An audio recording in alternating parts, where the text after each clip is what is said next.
All right, everyone, welcome back to my channel. Today I'm going over a little modification that I had to perform on this older original Tonearm lifter by Technica. It's their AT-6006.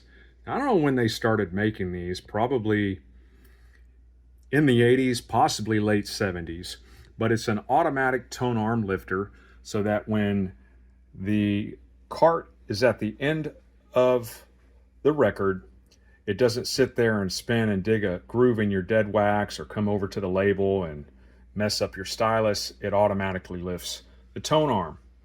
So the problem I had though with this PL-510A Pioneer turntable is with the stock lifting arm, which is right there, 4 millimeters thick, and even at the lowest setting, I was 1 millimeter too high.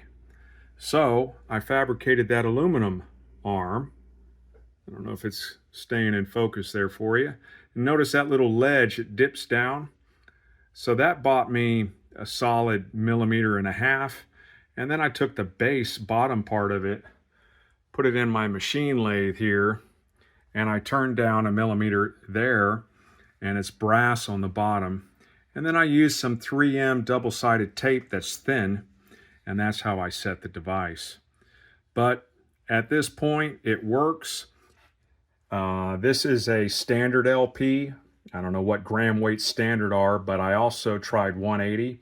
180 is going to raise the tone arm because it's a thicker record. So I made sure I tried some older records that weren't 180 gram, and I've got plenty of clearance.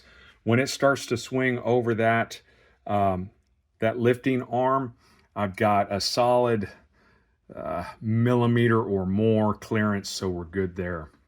So I'm going to talk a little bit about arming this device and procedures, because there is one critical thing you got to be very careful with, and that's at the end of it, and I'll explain that later. So the first thing you want to do is, I would think, you want to arm your device, so the lifter. So just press it down, and now you'll see that yellow tripwire there went inboard a bit. Then you're going to load your record. Now you want to pay attention here because this tripwire here is getting kind of close to the edge of the record, so you want to be careful there. Load your record, okay?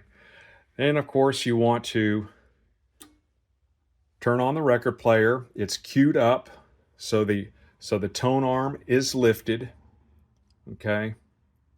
And you want to bring it over, and of course start to play. All right, you're going to watch it move inward once it hits that dead wax, and you're going to see it lift up. There it goes, and boom, it's lifted up. You got plenty of clearance there. Now this is the part that I was talking about earlier. You don't want to move that tone arm. You do not want to move it because it will fall off the end of that lift mechanism. Your stylus will come crashing into your record and things will not be happy. So procedurally, cue up. Now you've got the support of the default mech there, this arm here, and you can proceed to move your tone arm back into its cradle rest here, which it's done, and turn off the player. Repeat the process for additional spinning. So it works great. This is the original by Technica AT-6006. Now they have an AT-6006R. I'm unsure of its capacity, but for sure the 6006 will not work with a Pioneer PL-510A from the late 70s, full manual turntable. Thanks for watching. If you have any questions, please comment below. And remember, like and subscribe. Thank you.